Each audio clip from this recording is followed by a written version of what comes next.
Searching for a breadcrumb in a maze of manipulation. Think about that for a minute. Everyone, if you like the content, please like, subscribe, and share. So you should know what that means. You're looking for a breadcrumb, or you were looking for a breadcrumb when you were in a maze of manipulation. You were in a maze of uncertainty. You were in a maze of misdirection. You didn't know where you were. You were in the narcissistic fog, maybe even in the trauma bond. You certainly were being devalued more and more each and every day the longer you stayed in that relationship. And what you were doing, unbeknownst to you, is you were looking for a little breadcrumb of what was the love bomb, or the euphoric stage, or the very beginning of that relationship, when it appeared to be as if that person you're considering was similar or like-minded. Well, no sooner did that person, i.e. the narcissist, sink their dirty fangs into you. That's when it was game, set, match, advantage narcissist. That's when they began to pull back. They began to extract more and more things from you. You began to work hard to stay in the relationship, not knowing it was irreparable, it was unfixable, and it was leading to one place, which was Destructionsville. Having said all those things, when the narcissist got their fangs sunken into you, they showed you the possibility of what would never be. There's your future fake. There's your love bomb.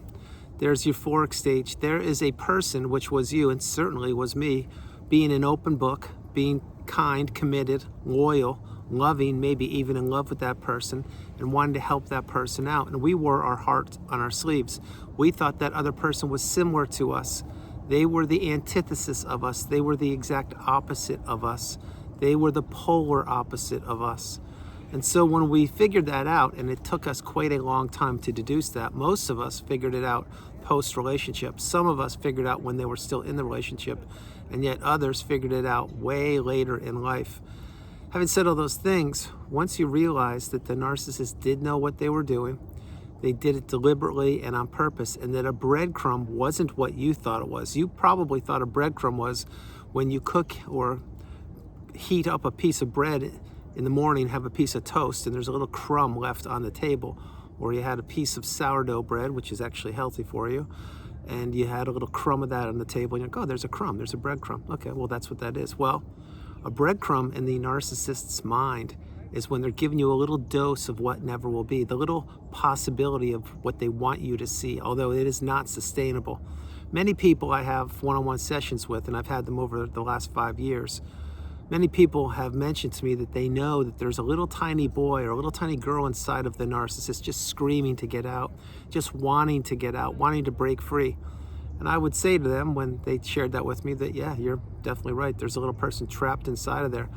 But there are so many layers upon layers upon layers upon layers of toxicity, abuse, emotional abandonment, isolation, and whatever else happened to the narcissist that made them become them, that little person that you're considering, or perhaps you were considering, or maybe you saw a little flash of them once in a while, that person is long gone. They're not coming back anytime soon.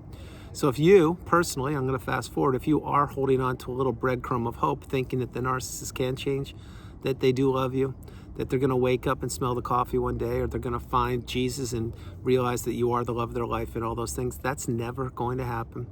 You will be spinning your wheels. You will be holding on to a little breadcrumb of what you saw, not of what is reality. Reality is the narcissist is a predator. Reality is the narcissist delivers little breadcrumbs every once in a while when they believe that the person, which was you, is getting a little too close to the scent of figuring out who they are. Or if things are going a little too swimmingly with the narcissist, maybe they'll spread a little fakeness to you and make it seem like, wow, they really do care about me. We're going to have a great weekend. This is going to be amazing. This is, say, Friday at 4:30 when they're getting ready to get out of work. And you're super excited. And maybe you do have a good Friday night. Maybe you had a great Saturday morning, maybe even a great Saturday night, and you're thinking, oh my gosh, this is too good to be true. It's going to be Sunday. Is it going to be breakfast in bed and maybe have some fun? Or is it going to be we're going to go spend time and hold hands and walk through the park and sing Kumbaya? No, not so fast. What happens is reality always settles in with the narcissist, and when they're done giving a person the little breadcrumb, the little breadcrumb or the little love bomb stage, they pull it back and they say, yep, I knew you had too much of a good time. Now I'm going to punish you for being you. I'm going to get you in line, and you're going to start doing again what you need to do for me. And if you don't, I will kick you to the curb. If you don't, I'll give you the silent treatment. If you don't, I will isolate you. If you don't, I'll triangulate you. If you don't, I'll smear your name. What you didn't know back then and you know now is whether you did or didn't do anything for the narcissist, they were still going to do whatever they do because they didn't care about you. They never loved you. They knew that too. What they knew is they looked at you as an opportunity and they wanted to take as much from you as they possibly could. And as long as that took, maybe it took a day, a week, a month, a year, a decade, 30 plus years, once they figured that they had, or they deemed that they had enough, taken enough from you, that's usually when the discard comes out of left field. Now again, for those of you who don't know what the discard is the ending of the narcissistic relationship. That's it. It's game, set, match. It's when the narcissist rears their ugly head, they take the mask off, they smash it down in 10,000 pieces, and they say, here's who I am, here's how little I care about you. You're now going to see my pupils swell up with supply. They're going to come pitch black. I'm going to give the smirk, the side eye, and I'm going to tell you good luck. You don't even know who I am. You don't know what I did, and I'm showing you right now how deep I'm going to twist the knife in you, and you will never get closure. This is what they think. And you know what? Truth be told, it's worked until when? Until it didn't, until the narcissist ran across you. That's why you're different. That's why you're cut from a different cloth.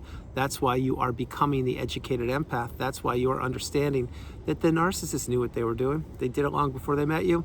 They tried to do it with you, but they couldn't extinguish you. You are what I call the beautiful, bright, shining light. You shine higher than the sun, the moon, and the stars, and everything in between. And what the narcissist was doing was not wanting you to look up at the stars. They wanted you to look down in the low vibrational quagmire state where they exist. They didn't want you to see the sun. And the sun is glowing and beaming on me right now, and I'm squinting a little bit, but it's this or put on my Wayfarers, and weather's pretty good today, so I wanted to not use the sunglasses like I did last week, which were pretty cool anyway. Having said that, the narcissist gives people little breadcrumbs of whatever they want to give them for a little period of time to get whatever they want. And many times it's not necessarily to get what they want in the moment. Many times it's just to string those people around longer and longer. So example, maybe you got some breadcrumbs with the narcissist and they didn't want anything from you right then and there. Well, that's probably what happened if you want the truth. But maybe they wanted something in a couple days. Maybe they wanted something in a week or down the road. And they would bring up the past, they would recreate the past, they would gaslight you, they would stonewall you, they would withhold the little breadcrumbs if you weren't performing the way they wanted you to perform. You need to remember this also, and I've shared this for so many years in so many videos. The narcissist themselves is a shapeshifter. What does that mean? It means the narcissist you're considering, they looked a certain way. They were a certain height, certain ethnicity, they spoke a certain language, etc. Well, that's the one person that led you to my channel. On side of that, the narcissist will continue to approach you until you get the wisdom, until you go no contact, block that person, delete them, remove them and all flying monkeys and people associated with them, essentially until you heal. And when I say the narcissist is a shapeshifter, what it means is these people are all over the planet. They're in every country under the sun. They speak different languages. They're tall, they're short, they're thin, they're not so thin, they're in great shape, they're not. They're cerebral, they're somatic, they are communal, they are vulnerable. They're every way possible, and it's not just narcissism, it just so happens that that's the topic that I cover on my channel. There are a whole bunch of different mental disorders that people have. Narcissism is the main one for me, but you can call any disorder you want to. I'm not a doctor, and I don't play one on TV. I happen to have an awful lot of wisdom and experience with the narcissistic abusive cycle, which is why I pay it forward, and which is why I no longer accept, say it with me, ding, ding, ding, that's right, I don't accept breadcrumbs. And you shouldn't either. Remember what I shared with you, a breadcrumb is when you leave a little piece of bread on the kitchen counter and you forget to clean it up, or you notice it and then you wipe it up. That's what a real breadcrumb is. To the narcissist is a breadcrumb. A breadcrumb is when they're lathering you up, giving you a little bit of false information, or a little bit of hope, or a little bit of wondering, or a little bit of thinking, you know what, if I do that, then maybe if I do ABC this weekend, then maybe next week I get to spend an hour with them and maybe it'll be great. Or if I do ABC through Z, then you know what, we're gonna have a fantastic weekend in 2 years when we go away on that trip that they promised me. See, it's all future faking. It's all nothing but manipulation. It's all nothing but breadcrumbs. When you wrap your head around what narcissism is at its core, you want nothing to do with these people. When I say nothing, I mean nothing.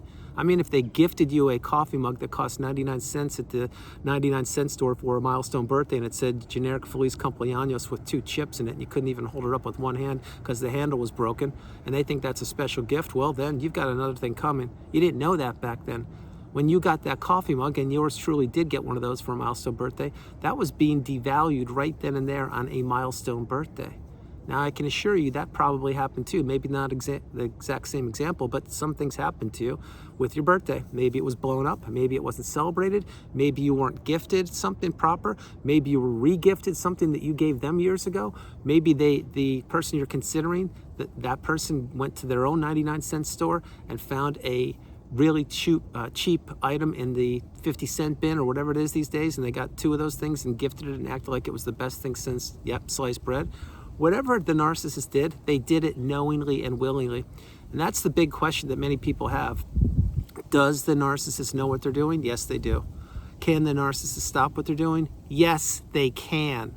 Why don't the narcissists, plural, stop what they're doing? Because it's too easy for them to continue to slither their way through life, pepper people with abuse, keep them on the hook, give them breadcrumbs, and have those people working for them. When I say working for the narcissist, I mean every way possibly, literally, figuratively, spiritually, financially, emotionally, mentally, every way possible. You're being taxed on every second of your life by the narcissist when you're in the relationship. And guess who collects the taxes, and guess who gets to spend the taxes? That's right, the narcissist. So that's why no good deed goes unpunished. That's why you can never, ever, ever be safe from these parasites until you go no contact and get off the radar of them, block them, delete them, etc. And so when you were trapped in a maze looking for a breadcrumb, what you were looking for a day, a week, a month, maybe longer, sometimes it's even for a half an hour, and I'll give you an example of that in a second. What you were doing is you were trying to still patch up a relationship that was unpatch-upable, it was unfixable. And the narcissist knew that. That's why the narcissist would ask you to do so many things. Here's the example I was going to share with you. How many times have you lost your car keys? Probably not that often, but I'm sure you lost them over time. Okay, and maybe these days you don't even have car keys. Maybe it's fingerprints and passcodes, I don't know. But in the old days when we had car keys, you would lose your house keys. You would lose your keys and you'd be like, son of a gun, I left them in the gym locker.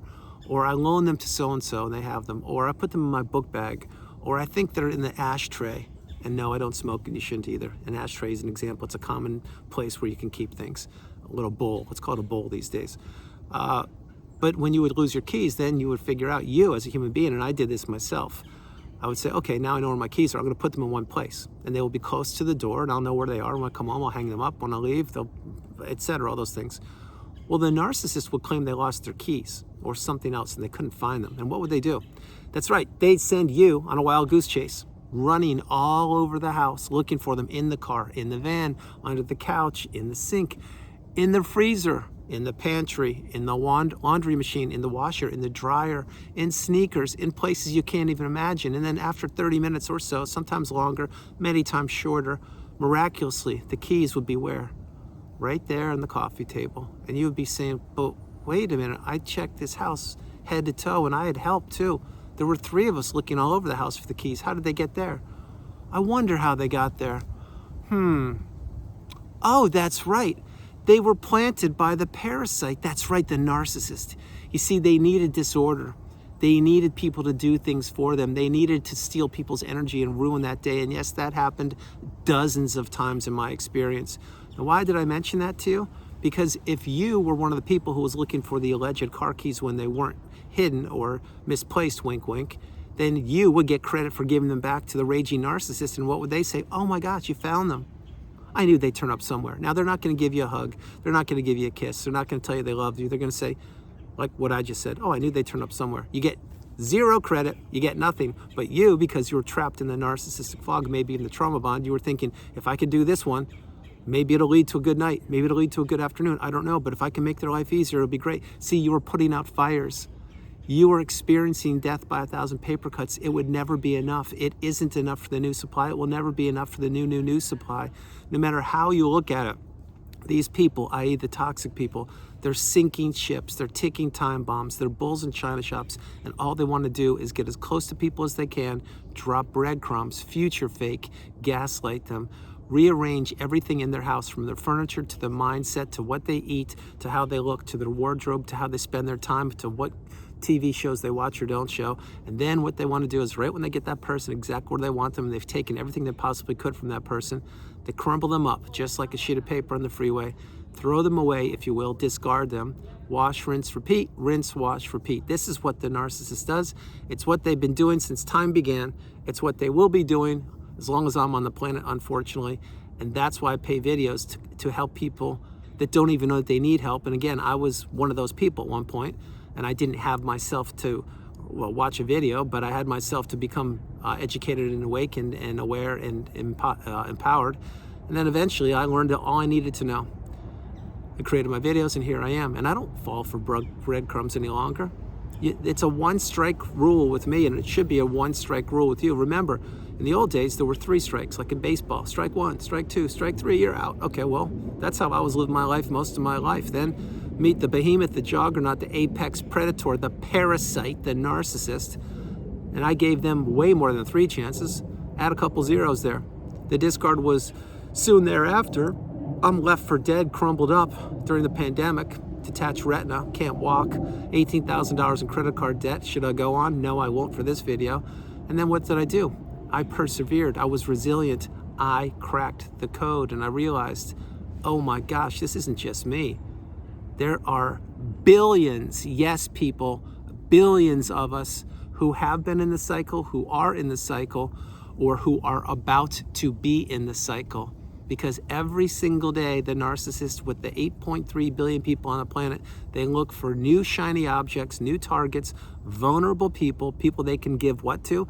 That's right, breadcrumbs to, and people they can isolate and trap and keep them in that dungeon of horrors, which is known as the narcissistic fog, the trauma bond, the maze of manipulation. And that whole place exists in the low vibrational quagmire state where the narcissist thrives.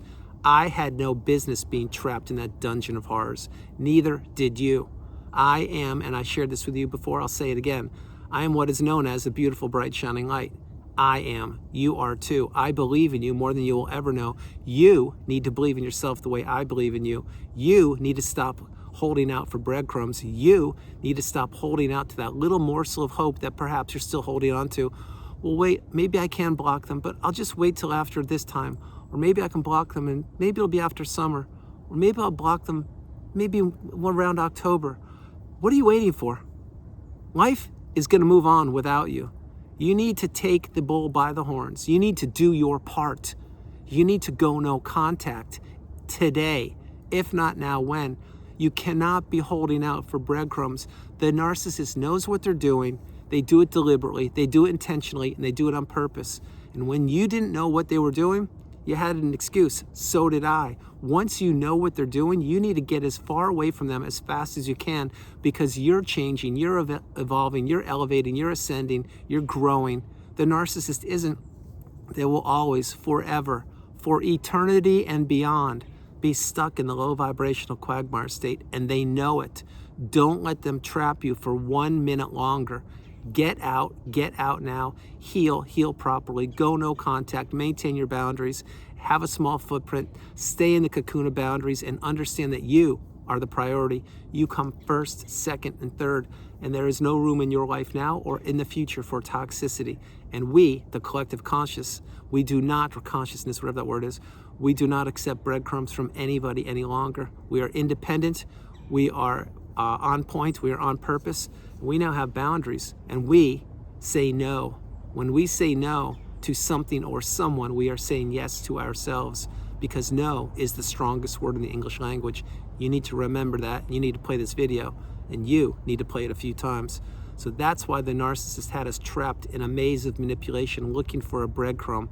And that breadcrumb was getting sparser and sparser and further and harder to find, because eventually the narcissist vanished, just like they always do. They slithered away onto a new source of supply where they could begin the game all over again. So that's the video, everyone. I hope you liked it. I loved doing it from the beautiful Carolinas. This is Andrew. Namaste. Have a great afternoon, evening, or morning. No matter where you are on the planet, you are not alone. I love you all, and I will talk to you tomorrow. This weather, it's about, I think it's 38 today, 39, and it is nowhere near the 22 that it was last couple days. I gave the weather report. I know many of you aren't that fond of it. Some of you enjoyed it. This weekend it's going to be really cold, even colder than 22, but enough of the weather report. I'll just share with you right now. Remember what a breadcrumb is. A breadcrumb is, yes, a piece of bread that you left on the kitchen counter that you should clean up, and I'm sure you did. The narcissist wouldn't. They'd leave it for you to do that. But on top of that, to the narcissist, a breadcrumb is when there's a little sliver of hope that you're holding on to. That's what a breadcrumb is. You need to squash the breadcrumb, throw it in the bin, leave the narcissist in the past, go no contact, heal properly, and continue to elevate and ascend because you're changing. The narcissist isn't, and they know it. I love you all. God bless you, and I'll talk to you tomorrow. Bye, everybody. Enjoy yourselves. Bye.